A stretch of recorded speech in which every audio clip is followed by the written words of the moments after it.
As I tuned into Samsung Unfold event for the S24, I couldn't help but wonder, where is the innovation we have been waiting for? I mean, sure, Samsung introduced a few tweaks here and there, but most of the key features seems like they are still in the pipeline, not quite ready to hit the market. And by the time these features actually make it to our hands, competitors might have already caught up. I mean, in an era where technology exemplified by advancements in the AI like ChatGPT, OpenAI is evolving at a breakneck speed, these incremental updates by Samsung might soon become industry standard. So the real question is, has S24 truly brought something new to the table, or it's just playing catch-up game in a fast-moving tech world? Let's dive into the camera, shall we? I mean, the best zoom ratio, that's all the hype I'm hearing. Suddenly, the 5x zoom is like a new groundbreaking thing to have. And they're downplaying who's out there actually using the 10x zoom on S Ultra series for so long. I mean, let's face it, this is one of the main reasons people were buying Samsung S Ultra series.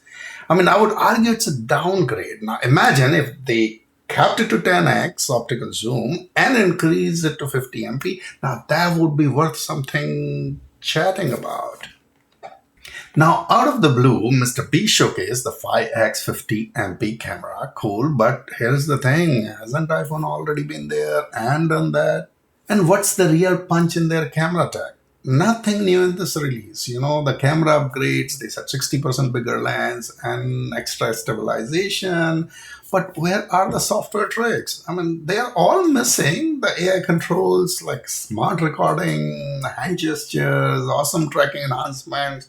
I mean, they all seem to be MIA this time. It's as if they've got the tools but just didn't bother to do the real work. I mean, we are on the lookout for genuine innovation here, not just another camera slapped with a fancy label.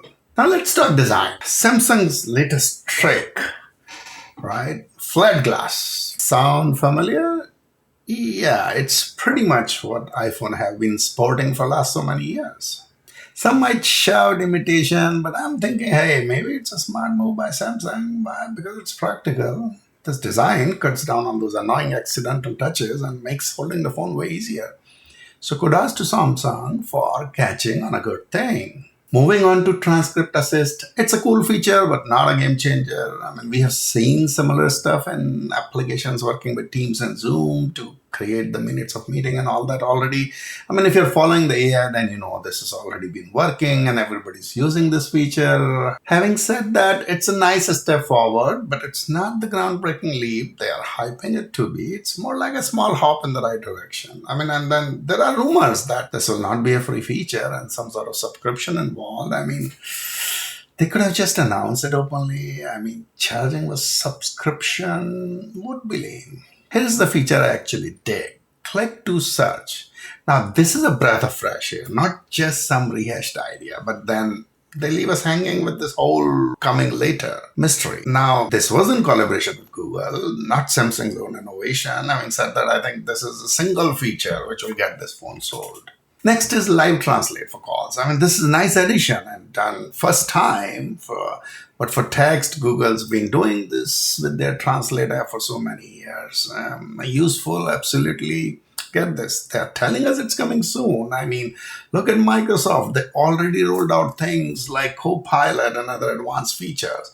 Just coming soon doesn't really impress. And to be frank, Apple is behind in that too. Though I feel this would be a selling point as long as this coming sooner than any other phone coming with the same thing. Now let's talk about the latest processor. Felt like they just glossed over it like it was no big deal, hardly some mention, less than like a couple of minutes. And makes you wonder, was there really nothing worth bragging about? I mean, in the world of tech, processor is like the heart of the device, so underplaying it seems strange to me. And then let's talk about this whole titanium toughness thing. Feels like they're playing the copycat game here, doesn't it? I mean, we have seen this kind of thing before. True innovation is not just about using tougher material. It's about being the first to do something really cool with that. Where is that spark of creativity? As I look back, my number one reason to return my Samsung S22 Ultra was inferior Face ID. I mean, I just couldn't believe how bad that was. I mean, a true productivity killer. So here is the real deal. Apple's Face ID isn't just leading the pack, it's defining it. Why, you ask? It's all about security. Biometric security. We are talking level 3 security here. That's the kind that gets you into everything. Your bank, payment, health data, the whole shebang. Now, let's talk Google. Compared to Pixel 7, they are stepping up their game too. With Pixel 8 Face Unlock, it's not just another feature, it's powered by AI, hitting that crucial level 3 biometric safety. I understand Google is still playing catch up, but they're close and hope they work on improving the Face ID hardware like Apple did, and then use the AI to make it the best authentication mechanism. But then we've got Samsung. I remember when they were leading the charge, they kicked off this Face Unlock tag. Well, now they're not just behind, they're stuck in the past. Google's using AI to make it to level 3, but Samsung is still at level 1, which means technically you can open the phone with your Face ID, but any security conscious apps, you'll still have to think about it and still use your fingerprints to do it, right? To me, it's not about falling behind Apple. It's about missing this huge shift to higher security standards that Google's totally embracing. If you don't have the technology or hardware to improve the Face ID, then at least collaborate with Google and copy their, Face ID features to make it level 3 biometric security. Let's face it now, Samsung in a chase, but not the fun kind. They are trailing behind Apple, and that gap is just getting wider. The pattern we are seeing, it's a cycle of catch-up. No real groundbreaking innovation, just effort to match up. Samsung need to amp up their game. Break away from just treading in Apple's wake. But hey, let's not dismiss everything yet. There is a gem in S24 which iPhone doesn't have, the 8K video. Even though introduced with S20, I would love to record my family memories in 8K and not 4K. I remember 20 years back, everything was recorded in 720p, and now I play on 4K TVs. There's something could have been improved. So 8K is what I like to do. And it's the kind of a thing that makes you think, okay, this might just be worth it. Throw in the Windows compatibility, right? Samsung works by default with Windows. And unless you're a Mac user, you are out of that favor with iPhones. But here's the rub. While 8K video scores the point, it came in with S20, and now it's about time that you could have made it 8K 60, which would have raised, too many eyebrows, and people would be excited about it, talking about it.